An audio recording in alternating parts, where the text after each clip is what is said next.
nuestros temas que habíamos empezado. Para los que no pudieron estar en las últimas charlas, hago un... Es asquerosamente puntual. Se ve que no es así.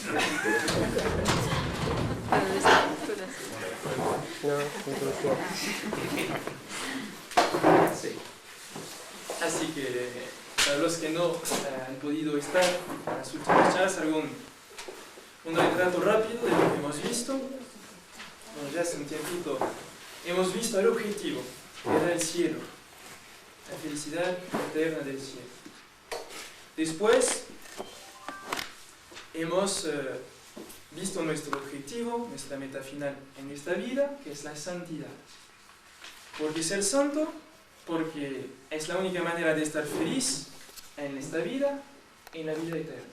En el cielo hay solamente santos.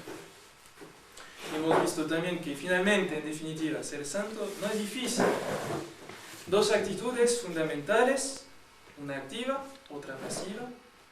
Actitud activa, hacerlo todo por amor a Dios, absolutamente todo. No se trata de hacer cosas increíbles, extraordinarias, sino cosas sencillas, del deber de Estado, por amor a Dios.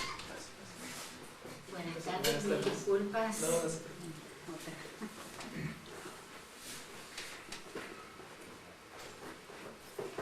Pase, pase.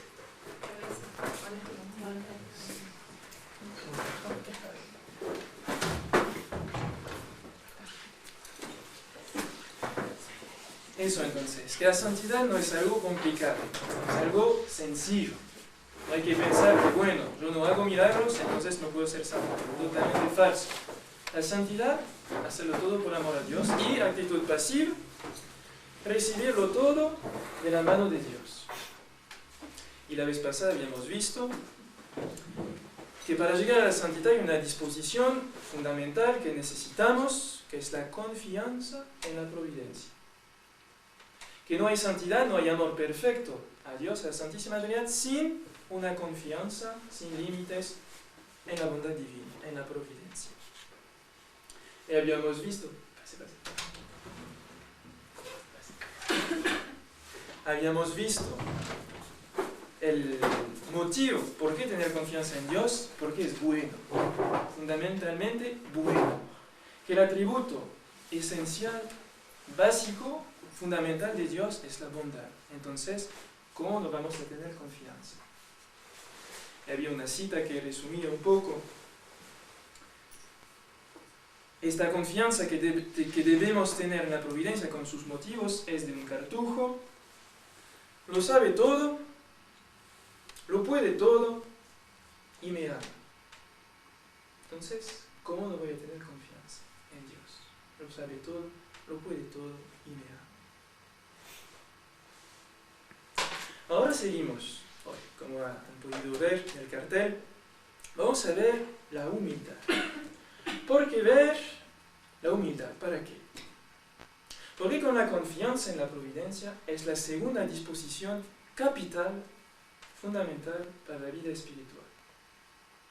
No hay santidad sin confianza en la providencia, no hay santidad sin humildad. Algunas citas de santos sobre la necesidad de la humildad. San Jerónimo, doctor de la Iglesia, padre de la Iglesia y doctor de la Iglesia. La humildad es el fundamento y el amparo de todas las virtudes. Fundamento, base y amparo. Don Marmion. Don Marmion fue un monje irlandés que fue abad de una abadía en Bélgica, y sus libros tuvieron una influencia muy grande sobre todo el clero en Europa al comienzo del siglo XX. Don Marmion decía lo siguiente: si no somos humildes, somos condenados.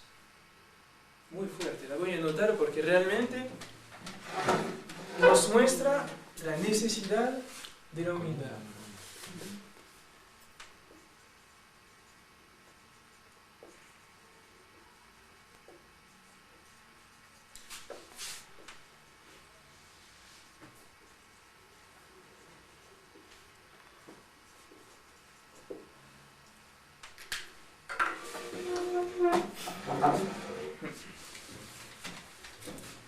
Y después, por supuesto, nuestro Señor. Nuestro Señor insistió mucho sobre la humildad. Las bienaventuranzas, que es el comienzo del discurso oficial, se podría decir así, de nuestro Señor. Bienaventurados los pobres en espíritu, porque el reino de Dios es suyo. Los pobres en espíritu, la humildad. La parábola del fariseo del publicano, que es llamativo.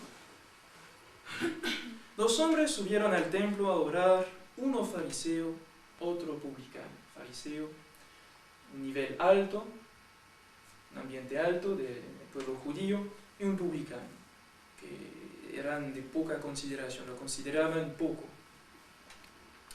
El fariseo de pie, imaginemos, oraba en su interior de esta manera: oh Dios, te doy gracias, porque no soy como los demás hombres, rapaces, injustos, adúlteros, ni tampoco como este publicano. Ayuno 2 veces por semana, doy el diezmo de todas mis ganancias. Pues nuestro Señor describe el publicano. En cambio, el publicano, manteniéndose a distancia, no se atrevía ni a alzar los ojos al cielo, sino que se golpeaba el pecho diciendo: oh Dios, ten compasión de mí porque soy pecador. Conclusión de nuestro Señor: os digo que éste bajó a su casa justificado, entonces en estado de gracia, y aquel no, el fariseo, porque todo el que se ensalce será humillado, y el que se humille será ensalzado. Entonces nuestro Señor nos dice: para crecer en la santidad hay que humillarse, hay que practicar la virtud de humildad. Y también otro texto de nuestro Señor que nos dice: aprended de mí, que soy manso y humilde de corazón. Y si se fijan en todo el Evangelio, van a ver que son las únicas virtudes de que habla nuestro Señor en el Evangelio, poniéndose en ejemplo. Soy manso y humilde de corazón, para hacernos resaltar la importancia de la humildad. Y no somos humildes, somos condenados. Si no somos humildes, por supuesto, no somos santos, tampoco. Ahora, ¿por qué? ¿Por qué la humildad tiene tanta importancia en nuestra vida? ¿Por qué quita la soberbia? La humildad es la virtud opuesta a la soberbia. Y Santo Tomás de aquí nos dice que en la vida espiritual hay un obstáculo mayor que impide principalmente llegar a la santidad: es la soberbia. Entonces, como la humildad destruye, trabaja en contra de la soberbia, tiene un papel muy grande en la vida espiritual. Como decía San Jerónimo, es el fundamento de la vida espiritual. Santo Cura de Ars decía: es nuestra soberbia que nos impide hacernos santos. El apóstol Santiago, en su carta: Dios resiste a los soberbios y da su gracia a los humildes. Y acordémonos que es un texto revelado, entonces es el Espíritu Santo que nos dice eso. Sin la humildad no hay gracia, como si se cortara la canilla de la gracia, el orgullo, la soberbia. Entonces, la soberbia. Rápido, una pequeña definición, división de la soberbia. ¿Qué es la soberbia? La soberbia es un apetito excesivo, desordenado de mi propia excelencia. Y eso se manifiesta de cuatro maneras. Primero, pensar que lo bueno que está en mí viene de mí. O actuar como si fuera el caso. En la práctica se podrá manifestar por el desprecio de Dios. Por ejemplo, los Beatles, John Lennon, que dice: Jesucristo tiene que desaparecer. Nosotros ahora somos más populares que Jesucristo. Desprecio de Dios, orgullo, soberbia. pensar que lo bueno que está en mí viene de mí, que soy la causa de mi propio bien, de mi bondad. Segunda manera de ser soberbio. Estimar que lo bueno que está en mí viene de Dios. Sí, de acuerdo, esto viene de Dios, pero a causa de mis méritos. Claro, eso me era debido. Soy bueno porque viene de Dios, de nuestro Señor Jesucristo. Claro, no soy la causa de mi propia bondad, pero me compete, me conviene. No es para nada, es para algo que nuestro Señor me dio a mí tantos talentos. Tercera manera, atribuirme cualidades que no tengo. Por ejemplo, en una discusión y me preguntan sobre un asunto, ¿ya usted visitó China? Sí, por supuesto, es hermoso y nunca fue a China. Nunca fue a China. Me atribuyo una cualidad que no tengo. Que primero nunca viajé, que probablemente no tengo plata para ir a China.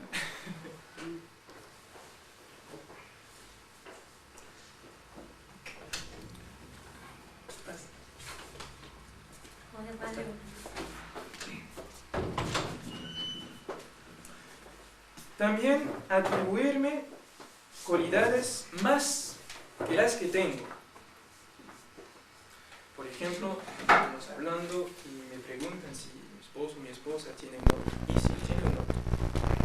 Yo respondo, sí, fuera extranjera 500. Me atribuyo mucho más de lo que tengo. Me preguntan si hice estudios. Sí. 5 años después del polimodal. Y en realidad hice solamente 2 años, etcétera, etcétera. Atribuir más de lo que tengo.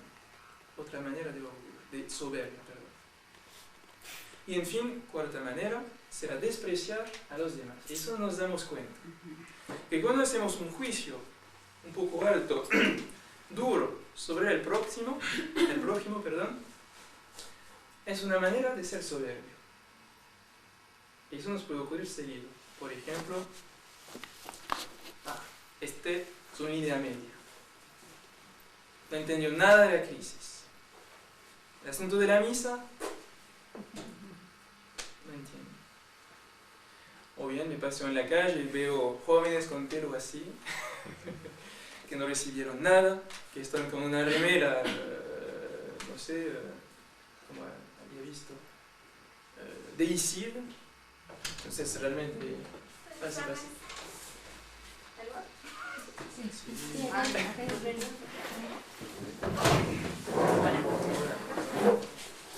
Entonces estos jóvenes o gente que no recibió mucho de nuestro Señor, los miramos un poco como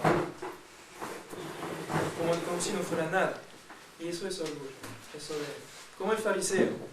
Señor, yo soy tradicionalista. Yo tengo la fe verdadera. Yo voy a la misa de San Pío V todos los domingos. Yo voy a hacer la devoción los primeros viernes, etcétera, etcétera. Pero no me entiende nada. No soy como este lineal, etcétera, etcétera. Soberbio. Entonces tengamos cuidado con esta manera que se puede infiltrar en nuestra vida. Mirar de alto al prójimo. Yo tengo plata, él no tiene nada, etcétera, etcétera. Entonces la soberbia, desordenado apetito de la propia excelencia. Y para resumir, el soberbio o bien se pone en lugar de Dios, el bien que está en mí me lo debo, o bien olvida su dependencia completa hacia Dios, porque el bien que me dio nuestro Señor es a causa de mis méritos. Después, se rebela contra el orden establecido por Dios y será atribuirme cualidades que no tengo. En realidad, ¿qué es eso? Es que no estoy contento con lo que me dio nuestro Señor. Quisiera más, tener más de lo que tengo. Entonces me rebelo de cierta manera con la realidad, contra la realidad. Y en fin, desprecia la creación de Dios. Cuando me pongo más arriba de los demás, juzgo de alto a los demás. Lo que hay que entender que manifiesta la gravedad de la soberbia es que es una revolución, una rebeldía contra Dios y el orden establecido por Dios. Ahí podemos ver que está directamente relacionado con el liberalismo. ¿Qué es el liberalismo? Una voluntad desencadenada de independencia. Una revolución, rebelarse contra el orden establecido por Dios. El orgullo es la madre, el padre directo del liberalismo. No quiero aceptar el orden divino. No quiero hacer lo que Dios quiere. Quiero hacer lo que quiero. Quiero ser independiente. Orgullo. Y últimamente, orgullo de Satanás. No quiero servir. No servir. Entonces hay que tener cuidado contra el orgullo. Porque realmente es un obstáculo, es el gran obstáculo a la gracia, a la santificación. Como un paraguas que nos protege de la gracia. Nuestro Señor nos quiere tirar su gracia y nosotros, con el orgullo, con la soberbia, le impedimos de darnos su gracia. Entonces hay que luchar fuerte contra la soberbia. Y decirse que no hay casos desesperados. Que miramos a San Pablo, que cuando se convirtió estaba totalmente lleno de orgullo, de ira, y lo convirtió. Y aún Voltaire, es interesante ver que Voltaire que decía, dentro de 20 años Dios no existirá más. Un orgullo increíble decir eso. Bueno, 20 años después, Voltaire se estaba por morir y nuestro Señor existía todavía. Y aún así, con ese orgullo, tuvo la gracia de convertirse 2 veces. Es solamente la tercera vez que ahí murió en su pecado. Entonces, aún a los grandes orgullosos, nuestro Señor les puede dar la gracia, pero será un milagro. Porque es como un paraguas que impide la recepción de la gracia. Ahora la humildad, ahora que hemos visto lo que es el orgullo, este obstáculo capital, el más grande obstáculo a la santificación, la humildad. De la misma manera que el orgullo nos pone un poco en rebeldía contra Dios, la humildad nos somete a Dios nuestro Señor.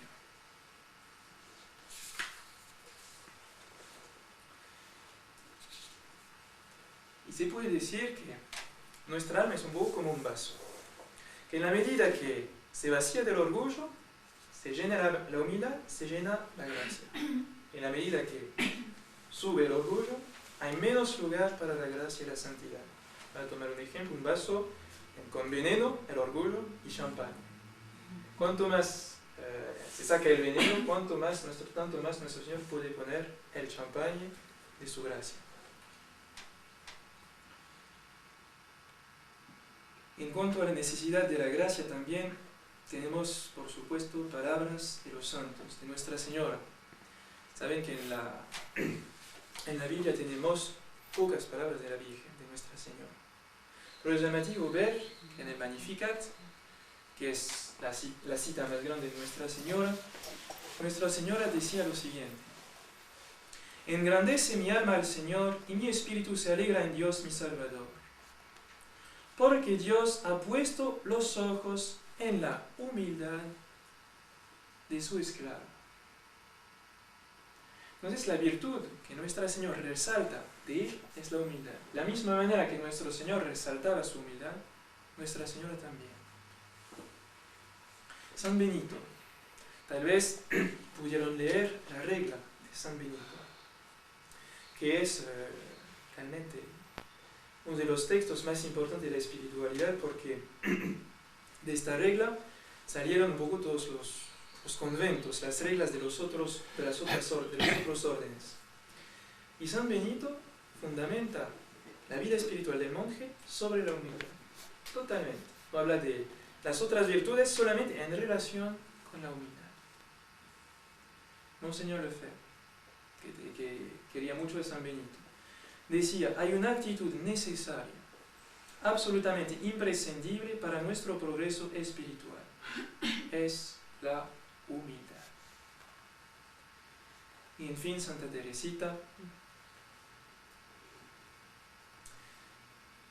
con la que más adelante vamos a a ver un poco cuál es la descripción de Santa Teresa de la humildad. Santa Teresita puso a la base de su espiritualidad la humildad.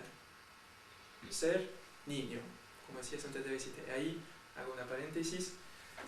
A veces podríamos pensar que la espiritualidad de Santa Teresita es un poco, como decir, melosa. Los pajaritos, las rositas, todo es lindo, etcétera, caridad, amor, etcétera. Y no es nada de eso. La espiritualidad de Santa Teresita, más allá de una cáscara un poco infantil, porque es cierto que cuando se de Santa Teresita usa un vocabulario un poco infantil, tiene una gran, muy gran riqueza espiritual.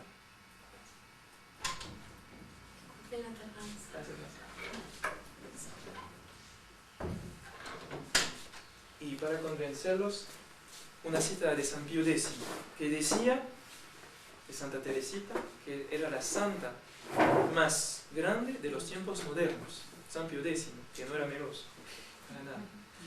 Benedicto XV, en la vía de la infancia espiritual está el secreto de la santidad para el mundo entero. El Papa, que habla como pastor de la Iglesia. Está el secreto de la santidad para el mundo entero.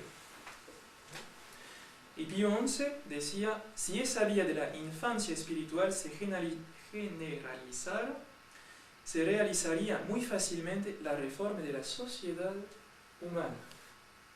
Entonces, impresionante ver el peso que dan los mismos pontífices a la doctrina de Santa Teresita, que se funda sobre la humildad.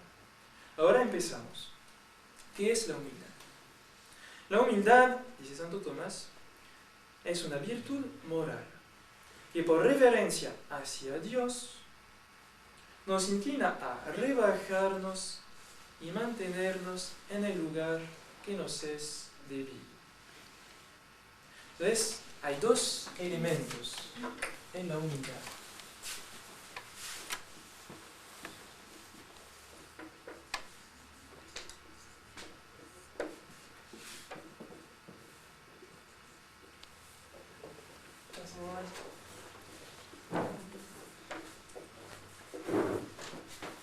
Primer elemento es una mirada hacia Dios. Nos hace mirar hacia Dios. La humildad nos incita a inclinarnos por reverencia hacia Dios. Entonces incluye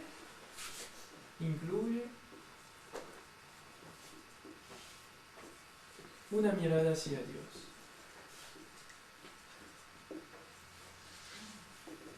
E incluye también, una vez que mire a Dios, me pongo en mi lugar.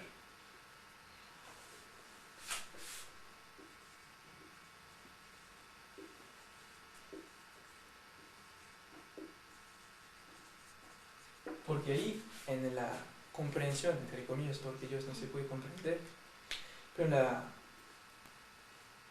en el entendimiento un poco mejor de Dios, entiendo quién soy.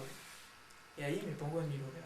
Es un poco como, mañana vamos a tener el Evangelio de la Transfiguración, y vimos los apóstoles, los tres apóstoles, Santiago, San Pedro y San Juan, con nuestro Señor en el Tabor, y aparece Elías y Moisés.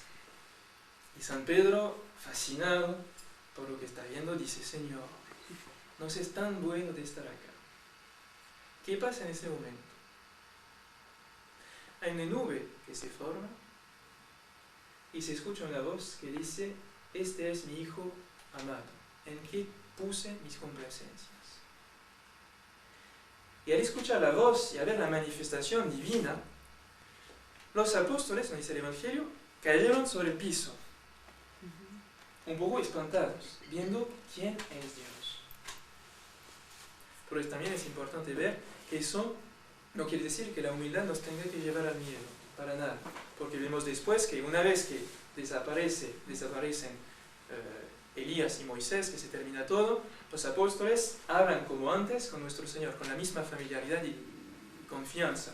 Entonces vemos bien que de esta visión de Dios hay como una admiración que nos hace ponernos en nuestro lugar, caer de rodillas.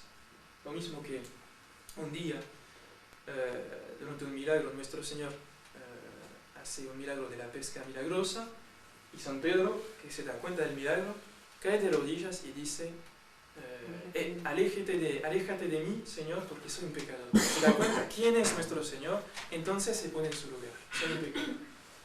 Entonces son los dos elementos capitales de la humildad. Mirar hacia Dios, que me hace un poco retroceder, darme cuenta quién soy. Ahora, la humildad que incluye estos dos elementos, según Santa Teresita, nos incita a 4 disposiciones interiores que vamos a ver. Nos dice su hermana en el texto: por la noche durante maitines, el 6 de agosto de 1897, entre paréntesis, o sea, un mes y medio, casi 2 meses antes de su muerte, entonces tenemos una Santa Teresita que ya llegó a la cumbre de la santidad, entonces que tiene su doctrina espiritual hecha, acabada. Por la noche durante maitines le pregunté a Santa Teresita qué entendía ella por ser siempre una niñita delante de Dios, y me respondió: ser pequeño es, primero, reconocer la propia nada y esperarlo todo de Dios como un niñito lo espera todo de su padre. Reconocer la propia nada. Ser pequeño es también no atribuirse a sí mismo las virtudes que se practican, como lo habíamos visto con la soberbia, que se atribuye sus cualidades. Creyéndose capaz de algo, sino reconocer que Dios pone este tesoro en la mano de su hijito para que se sirva de él cuando lo necesite. Pero es siempre el tesoro de Dios. No atribuirse las cualidades. Por último, es no desanimarse por las propias faltas. Y eso vamos a ver que es muy importante. Pues los niños caen a menudo, pero son demasiado pequeños para hacerse mucho daño. En estas 3 disposiciones hay que agregar una 4, que no dice acá, sino en otro texto, que es apasionarse por el olvido. Vamos a pasar rápido estas 4 disposiciones, explicitándolas un poquito. Entonces, primero, reconocer mi nada, que no somos nada. Actos, podríamos decir, de la humildad.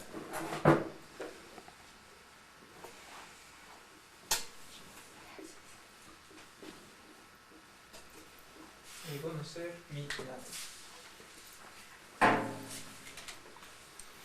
¿Cómo reconocer nuestra nada? Bueno, primero hay que, por supuesto, decir que nuestra nada por nosotros mismos, porque somos algo, existimos, estamos. Pero nuestra nada por nosotros mismos. Y nuestra nada en comparación con Dios. Entonces, ¿cómo reconocer mi nada? Primero, Mirando a Dios. Exactamente, mirada hacia Dios. Y eso debe ser, como decir, el gran tema de nuestras meditaciones. Meditar sobre Dios, que es algo que nos parece totalmente abstracto, lejano, inalcanzable, y sin embargo es realmente la verdad que será nuestra felicidad en el cielo, contemplar a Dios, ver a Dios. Meditar sobre Dios, sobre quién es Dios. Meditar sobre sus atributos. En teología se hablan de los atributos divinos, que son distintas cualidades divinas que nos manifiesta su excelencia. Primero, la simplicidad. Pensar que Dios es un puro espíritu. Que a nosotros nos cuesta mucho imaginar lo que es un puro espíritu. Que vivimos en un mundo sensible, para nosotros lo que existe es lo que se toca, se mueve, se siente, se respira. Y no, nos equivocamos. El mundo material es mucho menos real que el mundo espiritual. Porque el mundo material empezó a existir. El mundo espiritual es eterno. Es Dios. Dios es puro espíritu. Pensar un poco en lo que quiere decir eso. Como los ángeles, puro espíritu, sin cuerpo.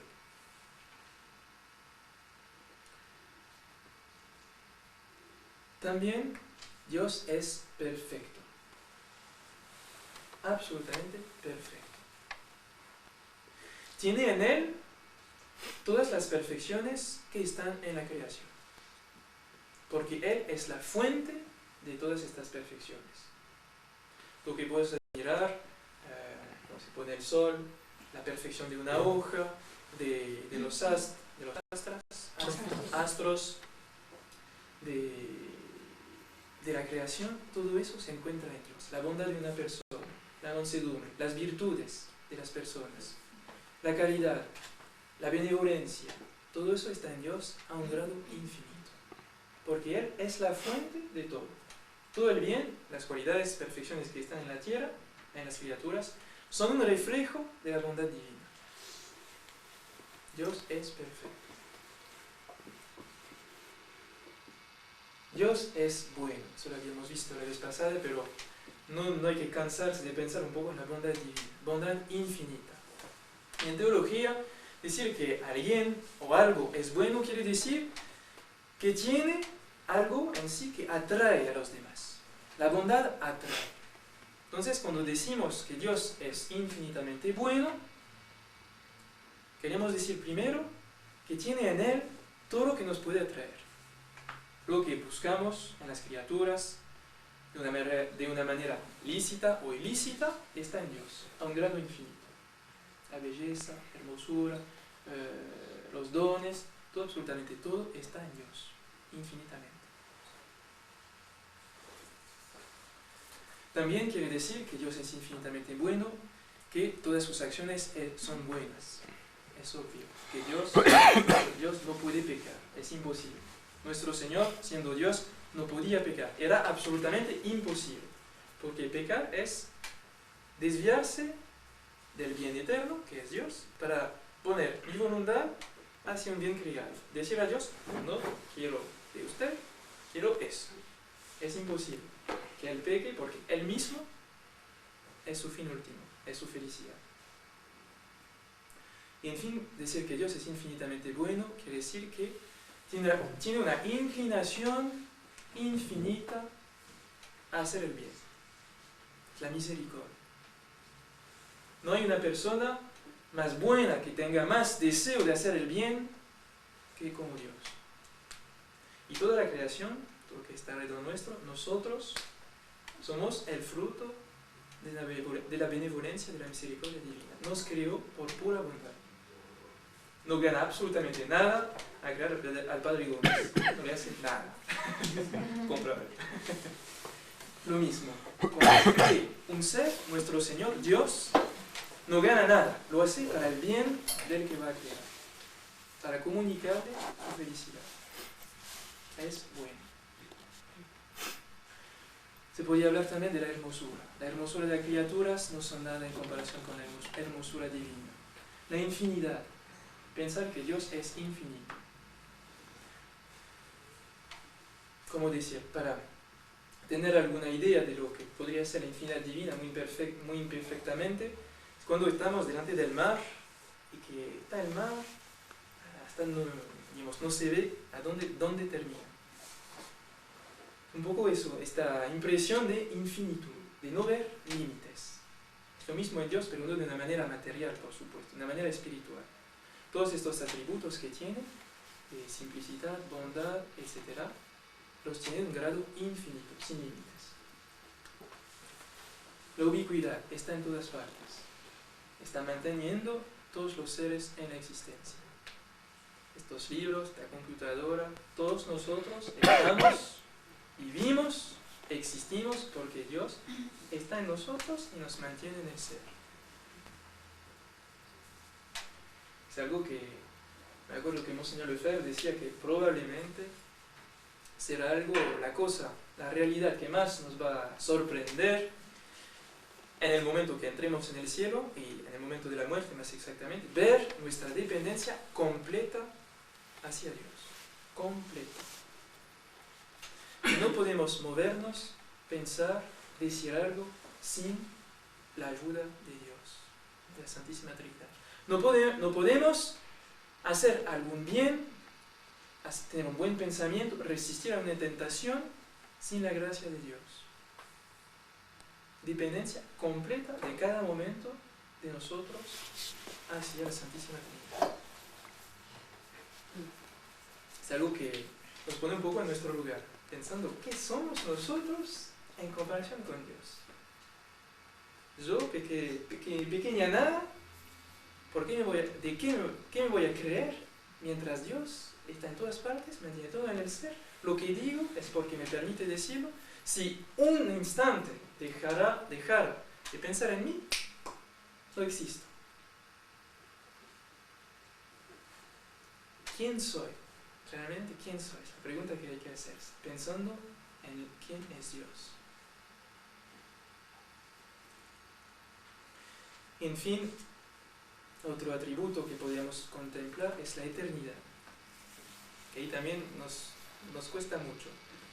Imaginar algo que no tiene comienzo y no tiene fin. Que no tiene fin es más fácil, pero que no empezó nunca, no comenzó nunca. Antes de Adán y Eva, Dios existía de toda eternidad.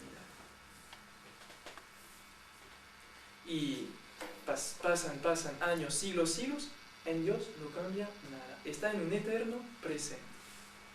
Lo mira todo un poco como, imaginemos, alguien que está, acá tenemos una montaña, y nosotros estamos acá, caminando hacia el fin del mundo. Y Dios un poco como si estuviera arriba y sin moverse lo ve todo, de una mirada, absolutamente todo.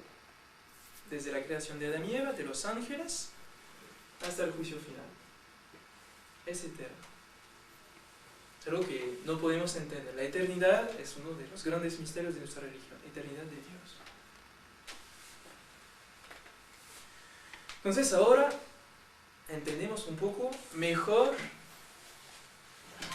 cómo ponernos en nuestro lugar, viendo a Dios, viendo los atributos divinos. Hay que tener esta preocupación de pensar en eso, es capital, porque cuanto más pensemos, meditamos en eso, tanto más nuestro Señor nos muestra en la meditación, en la contemplación, quién es y quién somos. Entonces, viendo quién somos y quién es, crecemos en la humildad y nos da su gracia. Y así crecemos en la santidad. Primero entonces, reconocer mi nada mirando a Dios.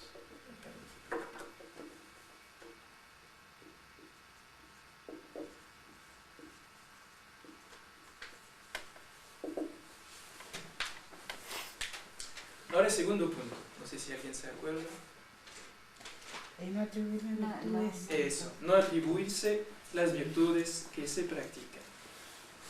Hay un peligro. Si nos quedamos solamente con eso, nos podríamos decir, bueno, Padre, si no soy nada, entonces no puedo hacer nada, entonces ya está, dejamos acá y la santidad está aquí.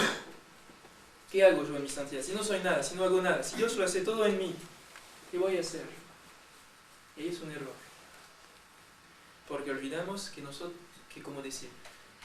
Dios actúa en nosotros, con nosotros.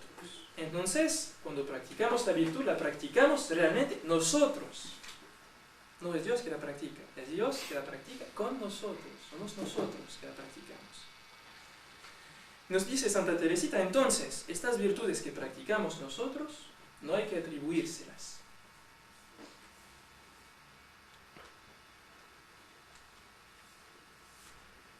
Santo Tomás dice que la humildad no consiste en negar los dones divinos, en decir, no soy absolutamente nada, no tengo ningún don, nada, sino en atribuirlos a Dios. Santo Tomás tiene una frase fuerte, dice que todo lo bueno que está en nosotros, cualidades, dones, etc., viene de Dios. Todo lo demás viene de nosotros. ¿Cuál es lo demás? Todos los defectos. Y es importante pensar, para no enorgullecerse, no ensoberbecerse. Todo lo bueno viene de arriba, todo lo malo viene de mí. Una paréntesis sobre el orgullo legítimo, porque la humildad no es incompatible con el orgullo. Se puede el orgullo en el sentido no de soberbia, sino de orgullo legítimo. Por ejemplo, orgullo de ser católico. Tenemos que ser orgullosos de ser católicos, de ser tradicionalistas, de tener la verdadera fe. Pero hay que referirlo a Dios. Soy orgulloso de ser católico, pero gracias Señor, porque sin vos no sería nada. Soy orgulloso de ir a la misa de San Pío V, pero gracias Señor, porque sin ti sería absolutamente imposible que la conozca y que la practique. Entonces, atribuir mis dones a Dios.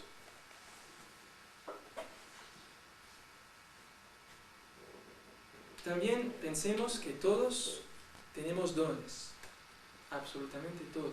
Todos a nuestro Señor, a cada uno de nosotros, nos dio algo en particular. Sobre cada uno de nosotros, nuestro Señor tiene un pensamiento especial.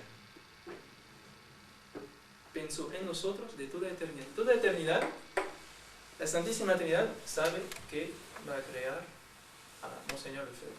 Sabe que va a crear a cada uno de nosotros. De toda eternidad tiene un pensamiento sobre nosotros. ¿No es? Tenemos un lugar en el pensamiento divino. Piensa en nosotros. Ahora tal vez hay algunos que piensan, oh Padre, me parece que cuando hicieron la repartición de los dones, se olvidaron algo.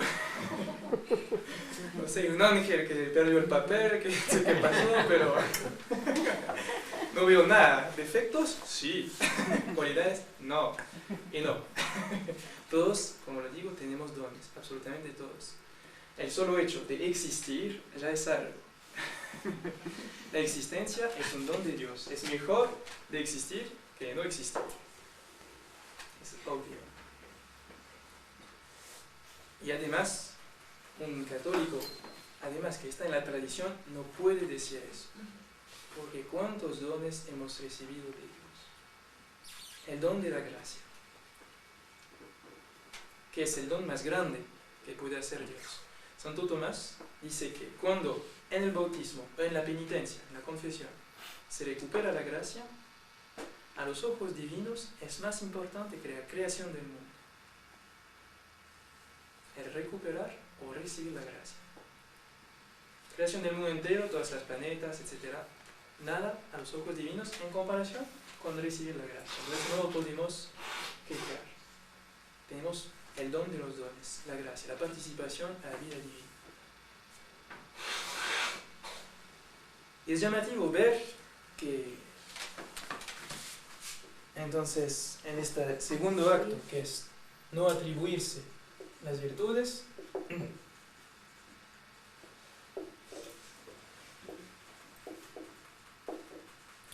los santos nos dejaron muchos ejemplos.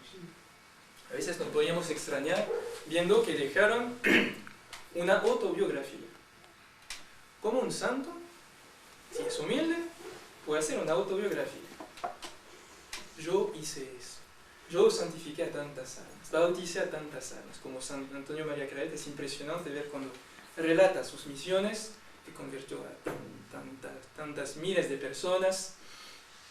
Uno se queda mirando, hice tal milagro. San Juan Bosco, que relata sus sueños, nos deja impresionados. Entonces, ¿cómo es compatible eso, la autobiografía de los santos, hablar del bien que hicieron con la humildad? Y porque justamente no se lo atribuían. Y si miran la vida de Santa Teresita, que es una autobiografía, van a ver que ella, en realidad, no habla de sí, de ella. Habla de la historia de la gracia en Teresita. Los frutos de la gracia en Teresita. La obra divina en Teresita. Y toda la historia de un alma está hecha así. Siempre mirando hacia arriba. No quedándose mirando al bien que hago, sino al origen del bien. Entonces, no atribuirse las virtudes. Hay que ser como un espejo. Un espejo que refleja la luz, lo mismo. Si recibimos alguna alabanza, hacia nuestro Señor. No quedarse con la... ¿Sí? Es cierto.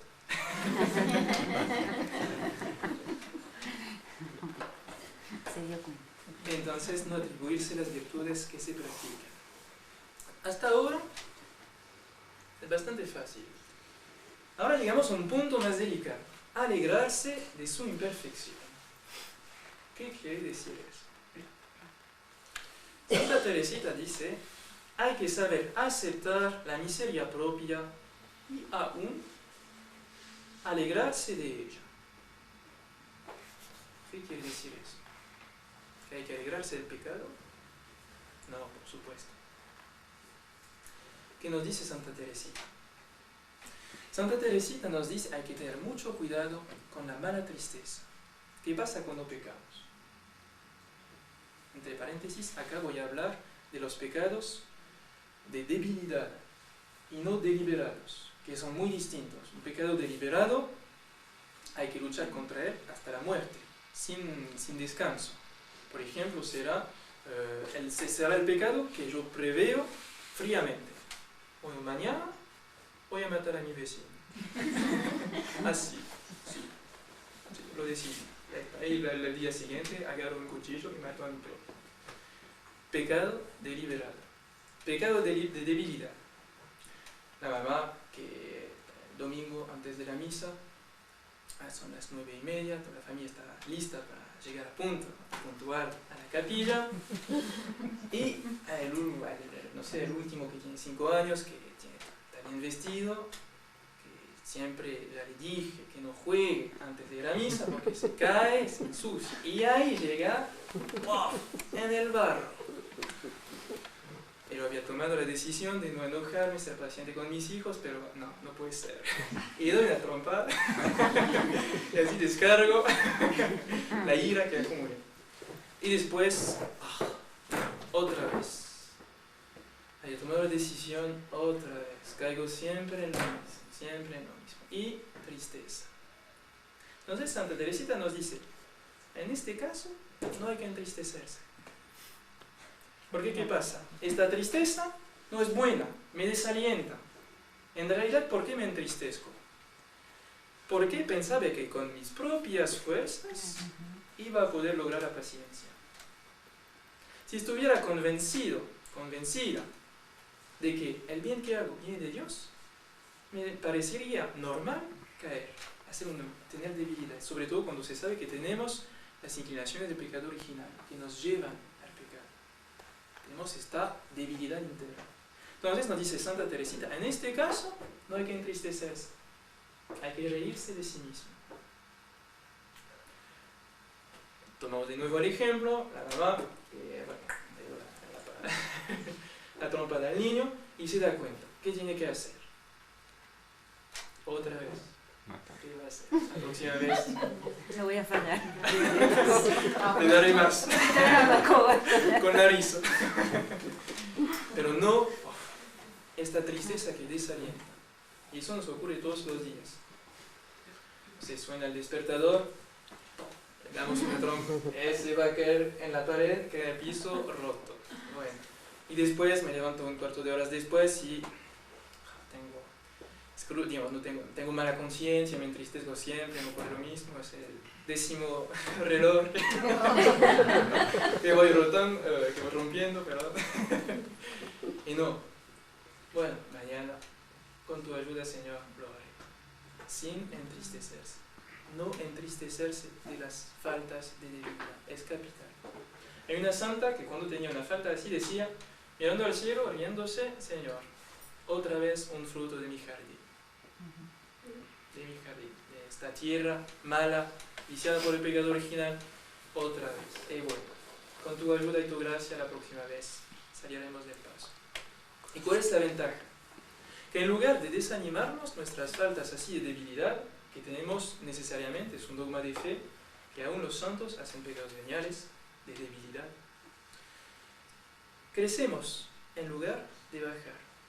Si hago un pecado venial de debilidad y me humillo, Señor, otra vez, crezco en la humildad. Y en realidad, esta falta me ayuda a crecer en la santidad. Por eso Santa Teresita decía, como al seguir San Pablo, que todo coopera al bien de los que aman a Dios. Todo, absolutamente todo, aún los pecados. Porque con el pecado me puedo humillar y subir más adelante. Si hago una acción buena, subo. Si hago un pecado, puedo subir también. Y hay que pensar que este pecado de debilidad a nuestro Señor no le ofende. Si por supuesto en el acto pedimos perdón, lo que hacemos habitualmente, no le ofende, porque sabe de que barro somos hechos, sabe que tenemos la inclinación de pecado original. Entonces, ¿cómo se va a enojar? Al contrario, lo mismo que la mamá que ve a su hijo que está caminando, empieza a caminar y se cae. Es normal que se caiga, es débil. Lo mismo, nuestro Dios sabe que nos cuesta caminar. Si nos caemos, no le importa, mientras lo miramos y le pedimos su ayuda.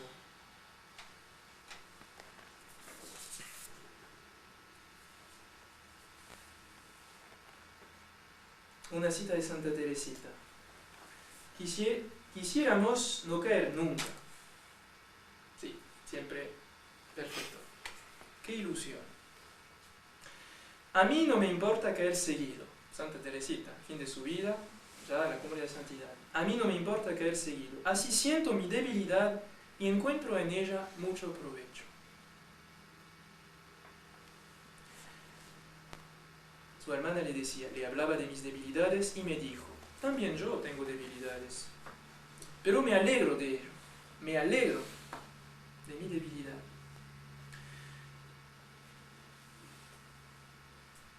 Tampoco yo estoy siempre por encima de las naderías de la tierra. Por ejemplo, si me da rabia por una tontería que he dicho, me recojo en mi interior y me digo a mí misma, vaya, sigo todavía en el mismo punto que antes. Pero me lo digo con gran suavidad y sin tristeza. Es tan bueno sentirse uno débil y pequeño. Entonces, en lugar de entristecernos después del pecado de debilidad, no. Mirar hacia arriba. Y otra vez. Reírse. Entonces, alegrarse de su imperfección.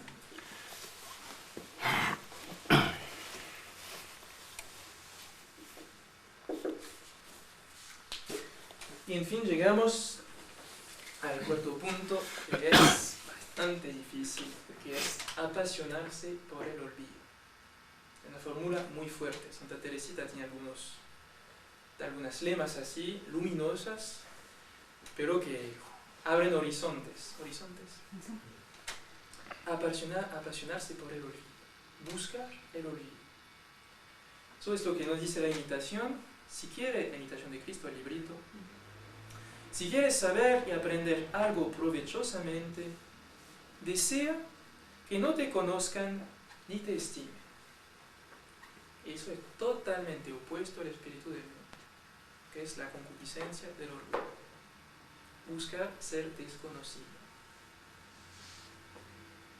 El mundo, como dice, juzga a las personas según lo exterior, la fama, la reputación. Si se escucha en radio, si se habla de esta persona en radio, en la tele, se habla de él en la tele, ¿se da cuenta? Y aún nosotros podemos caer en la trampa. Cuando ocurre algún acontecimiento, que la fraternidad pasa a la tele, pasa a la tele. Porque a los ojos de nuestro Señor no cambia nada, somos lo que somos.